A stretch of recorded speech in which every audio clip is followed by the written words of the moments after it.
So welcome back. Hopefully I'll have a few more videos in the near future.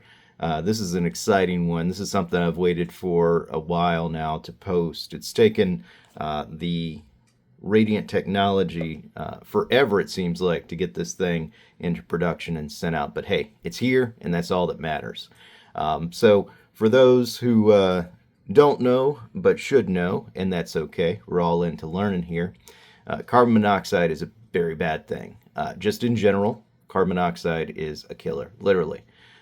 It kills a bajillion people, quite a few. I don't know the statistics. I don't care because I try to avoid it a lot, right? And it is something that impacts pilots. You hear reports all the time about CO poisoning and how it impacts people throughout the year, especially when they use heating equipment in the winter like we're in now. And then as pilots, this is a big thing for us because we're operating an aircraft. We need 100% of our brains to function 100%. So, any type of inhibitions through external factors such as carbon monoxide is a huge thing. So what is that leading up to? I think you probably can guess. It's the Radiant Technology CO Pocket Detector. Long model, I guess, number down here. This came in a little bag, and I'm like, what in the world? A little bubble wrapper bag the other night. I took it out, I threw away the stuff, and I'm like, hold on, I gotta share this thing. Because a lot of people are probably using things like the little, little sporties thing or whatnot, the little thing with the center that changes color, which is okay. I mean, anything's better than nothing, but a little indicator, right, that they stick on the dash every year and then replace.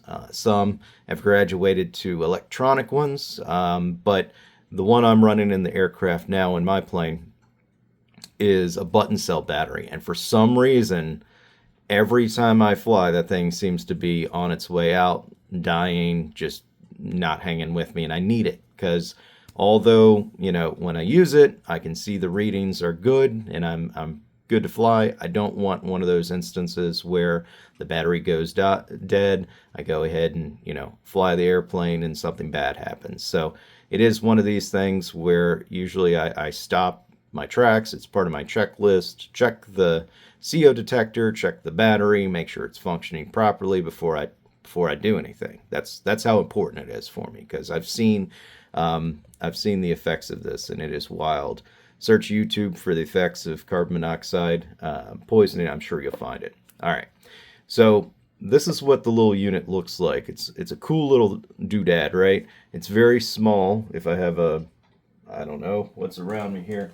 Let's use a pencil here for scale. I have a pencil here for scale. You can tell that it's extremely small, which is awesome. But it is big where it matters. And the cool thing about this is I'm sure I'll be able to show you a couple cool things. Is it's very sensitive. It's made for aviation, so it's got an alarm value set right at the 41 threshold here. It gives you temperature, ambient temperature there, and then it's got a humidity sensor here, 34%. It's very dry in my house right now. The humidifiers are going. And then battery. A couple other things that it's got here is a little button. When you push this, hold on, let me see if I can do it. Boop.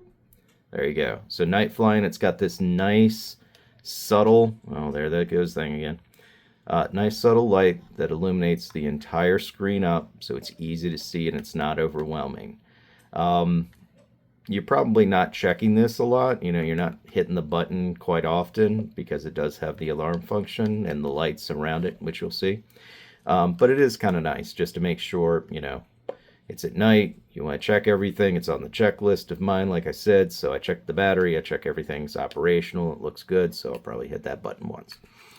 On the side there, you'll also see what I believe, and came with packaging. I don't know if it came with instructions, actually, come to think of it.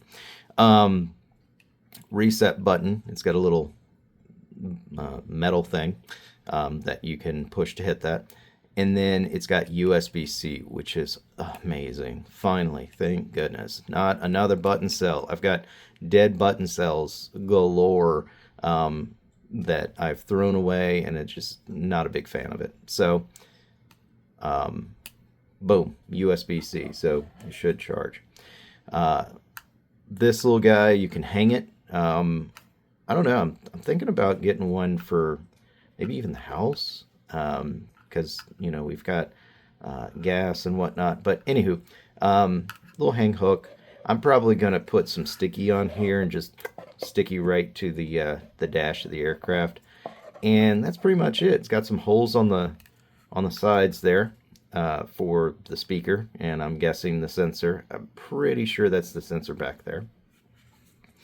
So pretty nifty. In the box, I've thrown away, I'll be totally transparent with you, all the packaging, you know, all that mess, right? So I'm horrible at these things, but it comes with a little lead. You don't need much, right? A little USB-C. I'm sure everybody's got like a million of them. This guy here, which is a little lanyard, I guess, if you want to carry it around.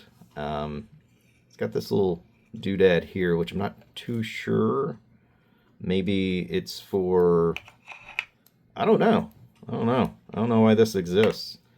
So maybe we can look it up here. Little lanyard. And then a thank you for your purchase. Find the, here we go. Find the Co-Pocket manual right here. So we'll take a look at this in just a second. If you're interested in looking at the manual. There we go.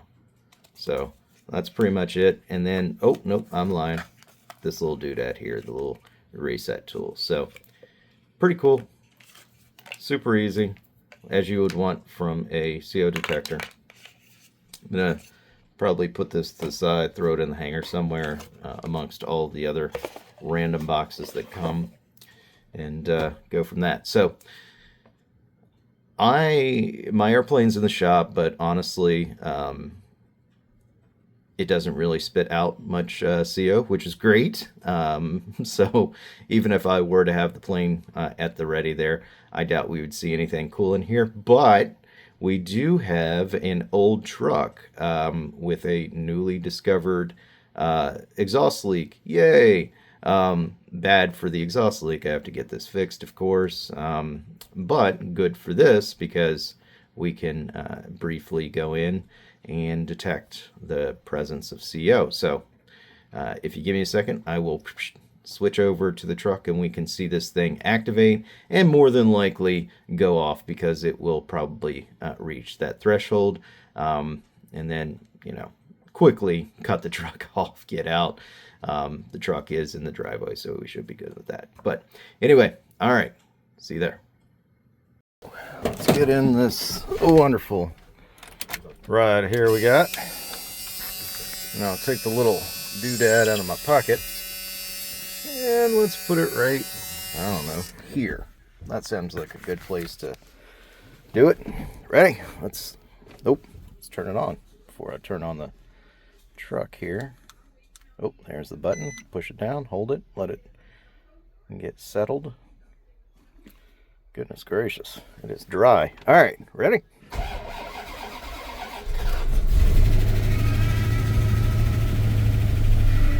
Alright, so let's I'm actually just going to take it out and hold it close.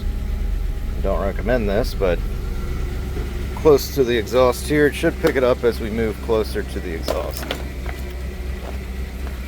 Alright, try not to slip on the ice. We are outside. Okay, oh, there we go. Now we're registering. Holy smokes. Alright, I won't spend a lot of time in the nasty, but you get the idea. It's on 4 sides, it looks like. It's going down as I'm walking away. That's a positive thing. Alright, let's actually get in here. See what we got. Yeah! So if I was a pilot, I would be like, nope, I just need to see a mechanic right away, because I've got a leak, and this is not... Alright, a couple quick things about this that I do want to point out after reading the manual. Yeah, I know, right? At least I didn't just use it without reading it. The sensor lifetime is what they state typically 5 years. They do recommend that at least once a year that you calibrate it. However, it comes from the factory, of course, calibrated. And the calibration, I'm reading off the computer here, it looks like within plus minus 3%. So should be good with that one. Another cool thing is that I read in the product features is that apparently the standby time on this is, I believe it was 6 months. Yes, 6 months standby with its internal lithium battery there on a single USB charge. So pretty simple there. And then another thing is this button serves as both the light and the power button. So if you hold it down, you can turn it back on, and then it will run through its thing and then show you the display, and then boop, hit the light there. You can turn it off and on by holding this button down, just like pretty much every other electronics. But just thought I would put that out there. Great little thing, as you saw.